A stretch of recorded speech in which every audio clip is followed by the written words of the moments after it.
நம்ம கண் முன்னாடியே ஆள் இல்லைன்னா அந்த இடத்துல செக்யூரிட்டி இருக்காங்க முக்கால்வாசி சப்வேக்குள்ளே நுழையும் போது. அப்படி இல்லைன்னா என்ன பண்ணுறாங்கன்னா சட்டுன்னு உள்ளே குஞ்சு ஓடிடுறாங்க. பேமெண்ட் பண்ணுறதுக்கு வந்து இது பண்ணுறாங்க, தயங்குறாங்க. ஏன்னா வந்து பேமெண்ட் வந்து நம்ம ஏஷியாவிலேருந்து வந்திருக்கோம், நம்மளே வந்து ஓகே அப்படின்ற மாதிரி பே பண்ணிட்டு தான் போனோம், மாட்டினா அசிங்கமாக போயிடும்ன்ற மாதிரி பண்ணுறோம்.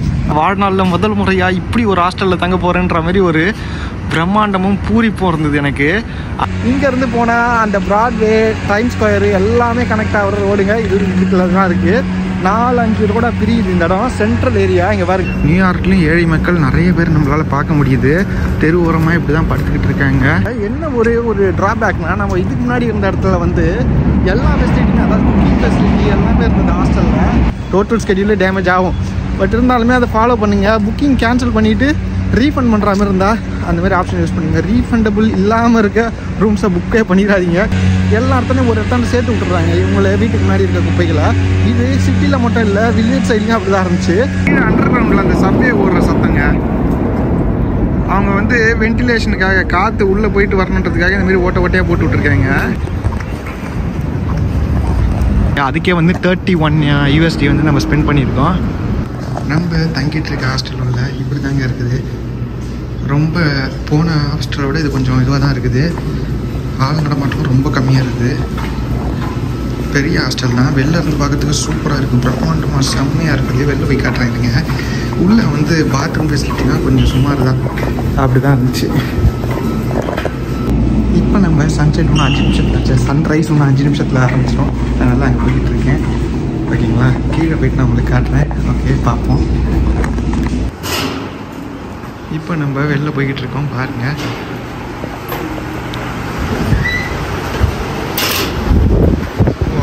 செம்ம குளிர், அப்படியே கான்ட்ராஸ்ட் தான். உள்ளே ஒரு 20 டிகிரி இருக்குன்னா வெளியில் 1 டிகிரி, இன்னைக்கு 0 டிகிரி மட்டும் போகல. நான் வந்ததுலேருந்து இப்படி தான் இருக்குது. செம்மையாக இருக்குது பாருங்கள், வியூவை பாருங்கள். இந்த ஹோட்டல் நான் வெளியிலேருந்து ஹாஸ்டலில் வந்து வெளியிலேருந்து பார்க்கும்போது அப்படியே நான் மெய் மறந்து போயிட்டேன். இதுதான் ஹாஸ்டல், நம்ம இங்கே தானே தங்க போகிறோம். வாழ்நாளில் முதல் முறையாக இப்படி ஒரு ஹாஸ்டலில் தங்க போகிறேன்ற மாதிரி ஒரு பிரம்மாண்டமும் பூரிப்பும் இருந்தது எனக்கு. ஆனால் உள்ளே போன உடனே ரொம்ப நார்மலாக தான் இருக்குது. வெளியில் தான் இவ்வளோ பிரம்மாண்டமும் இருக்குங்க. உள்ளே பார்த்தீங்கன்னா ரொம்ப நார்மலாக தான் இருக்குது. நார்மலான வீடுகளுக்குள்ளே என்ன இருக்குமோ அதே மாதிரி தான் இருக்குது. பெரிய அலங்காரமும் அப்படிலாம் எதுவும் தெரியல நம்ம தங்கிட்டு இருந்த ரூமில். ஆனால் வெளியில் காமன் ஏரியாவில் கொஞ்சம் நல்லா தான் வச்சுருக்காங்க பாருங்கள். இதுதான் நம்ம தங்கிட்டு இருக்க ஹாஸ்டல். நம்ம இங்கேருந்து பக்கத்துலேயே சென்ட்ரல் பார்க் இருக்குங்க. இங்கேருந்து நான் உங்களுக்கு சன்ரைஸை காட்டலான்னு சொல்லிட்டு இப்போ போய்கிட்டு இருக்கேன். வாங்க. சன்ரைஸு எப்படி இருக்குது, எந்த லொக்கேஷன்லாம் நமக்கு தெரியல. பட் ஆனால் ஒரு 5 நிமிஷத்தில் வந்து சன்ரைஸ் ஆரம்பிச்சிடும்ன்றதுனால அவசரமாக பேக்கை மாட்டிக்கிட்டு ஆக்சஸ் கார்டை எடுத்துக்கிட்டு ஓடியாரேன். சரி வாங்க, அந்த சைடு போய் பார்ப்போம்.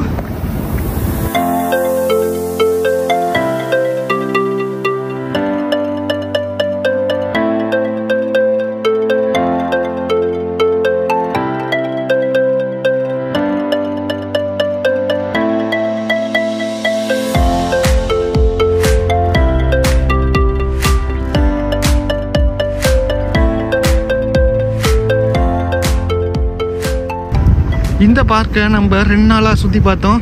நிறைய விஷயங்கள் இருந்துச்சுங்க. உள்ள ஜூவும் இருக்குது. ஆனால் நம்ம ஆல்ரெடி பிராங்க் ஜூ போனதுனால என்னால் நான் அதை காட்ட முடியல. ஓகேங்களா, ஏன்னா வந்து இதுக்கு பேமெண்ட் பண்ணிட்டு தான் உள்ளே போனோம்.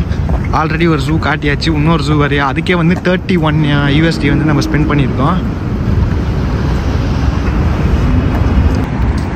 இப்படி நம்ம நடந்து போய்கிட்டே அப்படியே உங்களுக்கு காட்டுறேன். இந்த இடத்துல என்ன ஒரு ட்ராபேக்னா, நம்ம இதுக்கு முன்னாடி இருந்த இடத்துல வந்து எல்லா ஃபெசிலிட்டியும், அதாவது குக்கிங் ஃபெசிலிட்டி எல்லாமே இருந்தது ஹாஸ்டலில். இந்த ஹாஸ்டலில் ஒன்றுமே இல்லை. கீழே பாருங்கள், இப்போ ஒரு சத்தம். இது வந்து கீழே அண்டர் கிரவுண்டில் அந்த சப்வே ஓடுற சத்தங்க. அவங்க வந்து வென்டிலேஷனுக்காக காற்று உள்ளே போயிட்டு வரணுன்றதுக்காக இந்த மாதிரி ஓட்டையாக போட்டு விட்ருக்காங்க. பாவம், இந்த குளிர்லேயும் வீடு இல்லாமல் ரொம்ப கஷ்டப்படுறாங்க. நியூயார்க்லேயும் ஏழை மக்கள் நிறைய பேர் நம்மளால் பார்க்க முடியுது. தெரு ஓரமாக இப்படி தான் படுத்துக்கிட்டு இருக்காங்க. ஹவுசிங் வந்து ரொம்ப எக்ஸ்பென்சிவாக இருக்குங்க. ரொம்ப எக்ஸ்பென்சிவ். நான் இப்போ தங்கிட்டு இருக்க ஹாஸ்டலோட ப்ரைஸ் டீட்டெயில்ஸ் எல்லாம் நான் உங்களுக்கு காட்டுறேன். அப்படியே பாருங்கள் எவ்வளோ எக்ஸ்பென்சிவாக இருக்குன்னு. நான் இத்தனைக்கும் இந்த புக்கிங்லாம் வந்து ஒரு 2 months பிஃபோரே பண்ண நினைக்கிறேன். அதுதான் நீங்கள் நியூயார்க் வரீங்கன்னா இதை வந்து ஃபாலோ பண்ணிக்கோங்க. எப்பயுமே எந்த ஊர் போனீங்கனாலுமே சரி, அட்லீஸ்ட் ஒரு 2 months 3 months பிஃபோராக எல்லாமே பிளான் பண்ணி புக் பண்ணிங்கன்னா தான் உங்களுக்கு வந்து காஸ்ட் வந்து கம்மியாகும். ஃப்ளைட் டிக்கெட்லேருந்து ரூம் டிக்கெட்டு எல்லாமே, ரூம் புக்கிங் எல்லாமே, ஓகேங்களா? அதனால் அதை ஃபாலோ பண்ணிக்கங்க.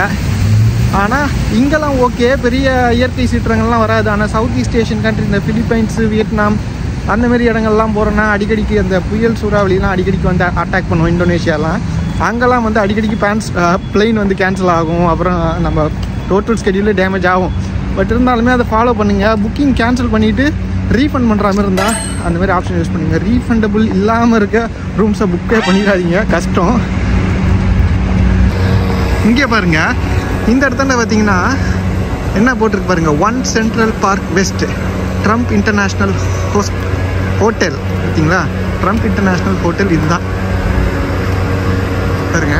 சிட்டிக்கு மத்தியில் இந்த மாதிரி ஒரு வியூவில் செம்மையாக அமைஞ்சிருக்குது. ஒரு சென்ட்ரல் லொக்கேஷன்லங்க பாருங்க.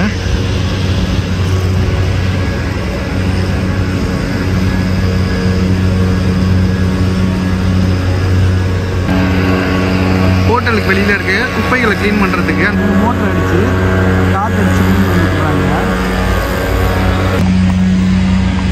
இந்தமாரி காற்றடிச்சு க்ளீன் பண்ணுறதுல என்ன ட்ராபேக்னா, நம்ம பக்கத்து வீட்டுக்காரங்களுக்குலாம் தள்ளி விடுவோம் பார்த்தீங்களா, அதே தான். இவங்க பெருக்க மாட்டுறாங்க, பெருக்கி கலெக்ட் பண்ண மாட்டுறாங்க. அப்படியே காற்றுல அப்படியே தள்ளி ஓரம் தள்ளி விட்டுறாங்க. அதுக்கப்புறம் கவர்மெண்ட்லேருந்து யாராவது ஆட்கள் வந்து அவங்க கிளியர் பண்ணிட்டு க்ளீன் பண்ணி எடுத்துகிட்டு போவாங்க போல். எல்லா இடத்துலையும் ஒரு இடத்துல சேர்த்து விட்டுறாங்க இவங்கள வீட்டுக்கு முன்னாடி இருக்க குப்பைகளை. இது சிட்டியில் மட்டும் இல்லை, வில்லேஜ் சைட்லையும் அப்படி தான் ஆரம்பிச்சு. ஒரு சில வீட்டில் தான் அதுக்கான ஃபெசிலிட்டிலாம் வச்சுருக்காங்க, எக்யூப்மெண்ட்ஸ்லாம் வச்சு அவங்களுக்கு க்ளீன் பண்ணி சூப்பராக வச்சுருந்தாங்க.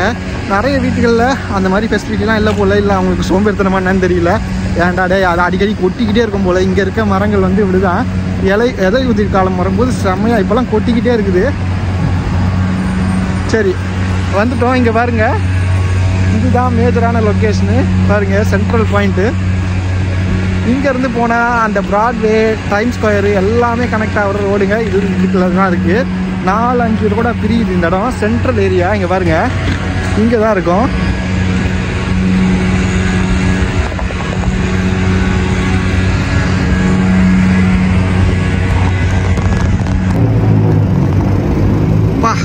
உரையுதுங்க, அப்படியே கையெல்லாம் அப்படியே விரைச்சிக்குது. ஐயோயோயோ, க்ளவ்வெல்லாம் மாட்டிட்டு திரிவாங்கல்ல வின்டரில். ஆனால் நம்ம அந்த மாதிரிலாம் க்ளவ்வெல்லாம் எடுத்துகிட்டு வரல.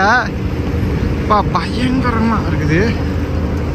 காலையிலே கடைகளை வந்து ஆரம்பிச்சிட்டாங்க இவங்களாம். சொல்லப்போனால் இந்த சைட்லலாம் கடைகள் இருந்துச்சு நேற்று. ஆனால் இப்போ வந்து கடையெல்லாம் இப்போ 6 மணி தான் ஆகுது. சன்ரைஸ் இப்போ தானே ஆகுது. இனிமேல் தான் எல்லாம் வந்து கடைகளை வந்து ஸ்டார்ட் பண்ணுவாங்க. ஒரு சில கடைகள் இன்னும் சீக்கிரமாகவே ஆரம்பிச்சிட்டாங்க.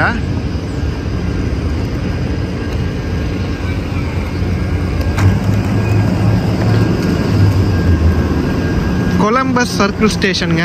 இந்த சர்க்கிள் ஸ்டேஷன் அங்கே இருக்கு பாருங்க.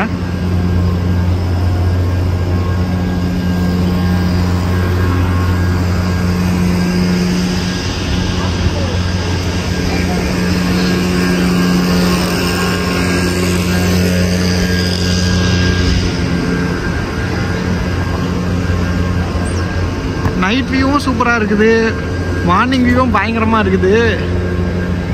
வியூ எல்லாம் நல்லா இருக்குங்க. மக்களோட வாழ்க்கை முறை தான் கொஞ்சம் முன்ன பின்ன இருக்குது. ரொம்ப இதுவாக இருக்குது பார்க்குறதுக்கே எனக்கு. ஏன்னா வந்து மக்கள் வந்து ஒரு சில இடத்துல அப்படியே குளிச்சு ஓடுறாங்க. எப்படின்னா வந்து இது வந்து நம்ம ட்ரெயின் டிக்கெட் வந்து நம்ம இங்கே சப்வே இருக்குது பார்த்தீங்களா, அது உள்ளே வந்து வரும்போது பார்த்தோன்னா நார்மலாகவே ஈஸியாக கடந்து ஒரு சில நான் பார்த்த வரைக்குமே இந்த 2-3 நாள்லேயே என்ன ஆகிருக்குன்னா, இருங்க நான் இப்போ சொல்கிறேன். நான் பார்த்த வரைக்குமே இந்த ஒரு 2-3 நாள் இந்த லொக்கேஷனில் பார்க்கும்போதுமே நம்ம கண் முன்னாடியே ஆள் இல்லைன்னா, அந்த இடத்துல செக்யூரிட்டி இருக்காங்க முக்கால்வாசி சப்வேக்குள்ளே நுழையும் போது. அப்படி இல்லைன்னா என்ன பண்ணுறாங்கன்னா, சட்டுன்னு உள்ளே குஞ்சு ஓடிடுறாங்க. பேமெண்ட் பண்ணுறதுக்கு வந்து இது பண்ணுறாங்க, தயங்குறாங்க. ஏன்னா வந்து பேமெண்ட் வந்து நம்ம ஏஷியாவிலேருந்து வந்திருக்கோம், நம்மளே வந்து ஓகே அப்படின்ற மாதிரி பே பண்ணிட்டு தான் போனோம், மாட்டினா அசிங்கமாக போயிடும்ன்ற மாதிரி பண்ணுறோம். ஆனால் இவங்க வந்து லோக்கல் பீப்புள் போல் வந்தால் வாடா பார்த்துக்கலான்ற மாதிரி ரொம்ப அதுப்பா உள்ளே குதிச்சோம் இல்லை எகிரி குதிச்சோம் அப்படி போகிறாங்க. இதில் ஆண்கள் மட்டும் கிடையாது, சின்ன பசங்களும் அதை பண்ணிக்கிட்டு இருந்தாங்க. அது இல்லாமல் பொம்பளை பிள்ளைங்களும், ஆம்பளை பசங்களும் பண்ணுறாங்க, பொம்பளை பிள்ளைங்களும் பண்ணுறாங்க. அது என்னன்னு தெரியல. அதனால் ஒரு சிலர் தான் அந்த இதுவே வாசகமே போட்டிருக்காங்க, பே பண்ணுறதுக்கு தயங்காதீங்க, பே பண்ணுங்க அப்படின்ற மாதிரி. கேட்குற மாதிரி தெரில. ஒவ்வொரு ஊர்லேயும் இந்த மாதிரி இருப்பாங்க. ஆனால் இங்கே வந்து நம்ம ரொம்ப கண்கூடாக தெரியுது பண்ணுறது என்னென்னலாம் தில்முழு பண்ணுறாங்கன்றது. நேற்று நம்ம வெளில போகும்போது வந்து கிட்டத்தட்ட ஒரு 8-9 கிட்ட ஆச்சு. அப்போ பார்த்தீங்கன்னா க்ரௌடு பயங்கரமாக இருந்தது. இப்போ காலங்காத்தாலனால பாருங்கள், இப்போ வந்து நம்ம காலங்காத்தால் வந்ததுனால க்ரௌடே இல்லை. அதேமாரி ஸ்கூல் பஸ்லாம் நிறைய போயிட்டு இருந்தது. அந்த மஞ்சள் கலர் பஸ்ஸு சூப்பராக இருந்துச்சு பார்க்குறதுக்கு. இப்போ வந்து காலங்காத்தால் ஒரு 6 மணினால அப்படியே கையெல்லாம் விரைச்சிட்டு நிற்கிது பாருங்க. நியூயார்க் இன்ஸ்டியூட் ஆஃப் டெக்னாலஜின்னு போட்டிருக்காங்க அந்த இடத்த. நம்ம கொலம்பியா யூனிவர்சிட்டி போக பார்த்தோங்க. இந்தமாரி சிக்னலையும் ஃபாலோ பண்ணுறது இல்லை. நம்ம ஒரு 2 தடவை 3 தடவை பார்த்தோம். அதுக்கப்புறம் இவங்க மற்றபடி நம்மளும் ஃபாலோ பண்ணி ஆரம்பிச்சாச்சு. முதல்ல எப்படின்னா வந்து நான் வந்து வந்ததுலேருந்து பார்த்துக்கிட்டு தான் இருந்தேன். ஏன்னா தைவான்லேருந்து வந்ததுனால தைவானில் இது ரொம்ப ரொம்ப சீரியஸு. இப்படிலாம் சிக்னலெல்லாம் கிராஸ் பண்ண முடியாது. உடனே போலீஸ்லாம் இருந்தாங்கன்னா விசில் அடித்து ஒரு மாதிரி பண்ணிடுவாங்க, அலப்பறையை ஊற்றிடுவாங்க. அதேமாதிரி இந்த இடம் தாவுறது வந்து நிறைய இடத்தான வந்து ப்ரொஹிபிட் பண்ணியிருப்பாங்க. இங்கே ஆனால் அந்தமாரிலாம் பண்ணல அவ்வளோ நான் பார்த்த வரைக்கும். இந்த இடத்துல அந்த சைட்லாம் தாவறதுலாம் பண்ணல. பட் ஆனால் சிக்னல் கிடக்கிறது இருக்குது பார்த்தீங்களா, அது வந்து ஈஸியாக பண்ணிடுறாங்க. வண்டி வரலன்னா இல்லை வண்டி வந்தால் கூட ஒரு சில பேர் நடக்கிறாங்க. அதுப்பா நேற்று நம்ம இந்த கடையில் தான் போயிட்டு இட் சுகர் அப்படின்ற கடையில் தான் நம்ம போயிட்டு பார்த்தோங்க. இந்த கடையில் பயங்கரமான விலைங்க. எவ்வளோ எக்ஸ்பென்சிவ் தெரியுமா, ரொம்ப ரொம்ப எக்ஸ்பென்சிவ். அதேமாரி மொத்தமாக தர மாட்டுறாங்க, எடை போட்டு தராங்க. முழுசாக வச்சுருந்தாங்க பேக்கு. நான் அதேமாரி கேட்டேன், ஒரு 2 கிலோ 3 கிலோ அந்த மாதிரி பேக்லாம் இருந்தது. அதுமாரி கிடைக்குமா, சரி சீப்பாக கிடைக்கும்னு நான் கேட்டால் இல்லை அதுலேருந்து நாங்கள் எடுத்து உனக்கு வந்து நான் எடை போட்டு தருவேன்றாங்க. அப்படின்னா நமக்கு வந்து பெரிய ஆஃபர்லாம் அதில் கிடைக்காது. இந்த கொலம்பஸ் சென்டர் ரொம்ப ப்ரைம் லொக்கேஷனுங்க பாருங்கள்.